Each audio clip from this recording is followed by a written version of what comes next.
I think the central thing, I suppose, about The Office is people talk a lot about it being about office life and mundanity and slam, blah, blah, blah.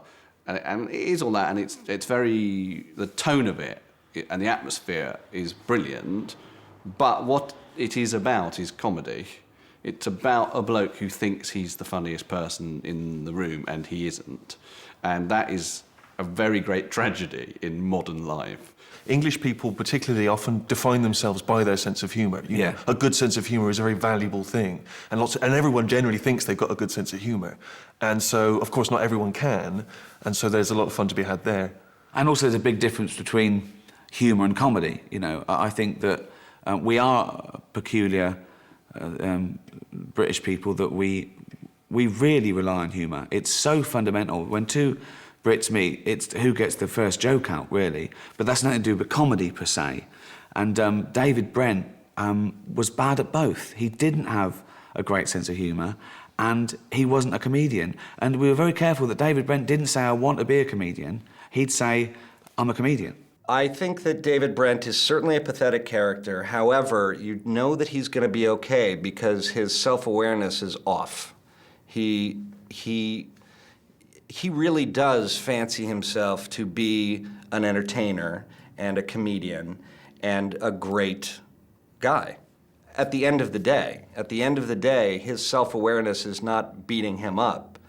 It's protecting him from who he is, I think. You know, in a way, David Brent is a classic figure, a comic figure, stretching back as if I really knew, through to sort of Shakespeare. Do you know what I mean? He's like Malvolio, he's like Andrew Aguecheek, he's like Toby Belch, he's like these characters whose idea of themselves is different from what the whole world thinks about them, and that's what Restoration comedy was about as well, and in a boring, serious way, that's what Shaw's plays were about. So that sense of a difference between what a man thinks he is and what a man actually is a huge, you know, classical comic thing. I think Finchy was the hardest to cast. Again, he was never meant to be northern, and we never dreamt of a moustache. But when Ralph walked through the door with that accent and that moustache acting, that's Finch. That's Finchy. So, you know, the actors can define your character. Finchy is this, you know, almost mythical figure that they only get to see very occasionally, and where Gareth looks up to Brent and admires him, Finchy is an uber Brent. He's just a god as far as the pair of them are concerned. In that he doesn't care. He'll say exactly what he likes, and he's brash, and the women all go for him, presumably, or so he'd let us believe. Although, you know, I think Gareth would love to be more like Finchy in the confidence and everything, but, you know, he's devoted to David Brent. I think, given the choice, he'd rather be Brent than Finchy. He'd just rather be someone else. Brent is, at some level, lovable, insofar as he's so weak and he's so trying that even though he says really terrible things, he gets it all wrong, you sort of feel for him. But there are times when he's with Chris Finch where you almost think, OK, this is what weak people do, is that if a very strong, very high status, very bullying bloke appears, they will want, like a kid, to be friendly with the big bloke. Finchy doesn't give a rat's ass what you think. You know, he will come in and be offensive and be horribly sexist and demeaning to all the women in there, or all the people who've read a book, or, you know, he's not a nice guy. Again, he might not be evil, but he's not a very nice person. And he doesn't know it. You know, he really, really doesn't know it. And I think he cares even less. So sort of, yeah, I mean, and Ralph sort of portrayed him just, you know, right. You know, he just kind of comes in, no questions asked, no other side to him. It's just this. This is what you're seeing, is what you're getting. This is me. And it's 100% British beef, you know. The quiz night, again, was another interesting dynamic for Brent because, again, there are so many groups and so many people for him to be in amongst, again, so many groups that he might be different with, were they a one-on-one situation.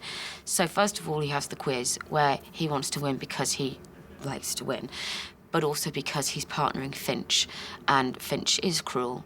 And I don't think Brent wants to unleash any of that on him.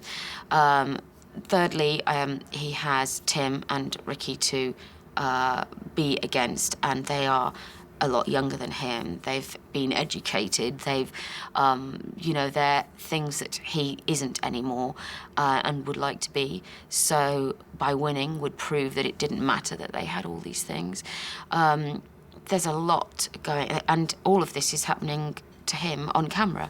So even more important that he shows everyone what he thinks he's made of. They call themselves the Dead Parrots because Chris Finch and David Brent would think that was great and showed them to be clever and slightly esoteric, probably, because it's Python. And obviously what we know is that's a naff thing to call yourself because it's old and too many people recite the Dead Parrot sketch, and to do so shows that you know nothing about comedy, even though the Parrot sketch is actually a classic. So again, it's so kind of modern in its layering. It's like, it isn't. One thing it isn't is a slag off of Monty Python or Dead Parrot. It's a comment on the sort of people who think it's clever to quote Monty Python. He thinks somehow he should be able to compete with someone who, did Dostoevsky at university. But of course he can't. And of course he can't really compete with Finchy, And he can't really compete with Tim because Tim's genuinely funny and David isn't genuinely funny, So it's really, you see him doing all this juggling and, this big balancing act. There's a kind of horrible class thing going on, a sort of fury, a kind of class and masculine fury that this effete, slightly middle-class bloke has won.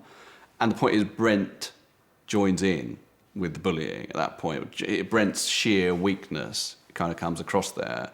And it's brave, again, because you might think, well, we don't want people to hate Brent, so we'll have him stand up to Chris Finch here, or we'll have him support Tim, but he doesn't. He gets kind of hysterical, with weakness and excitement and the fact they're going to win after all. Do you know what I mean? And it's really horrible at some level, but great.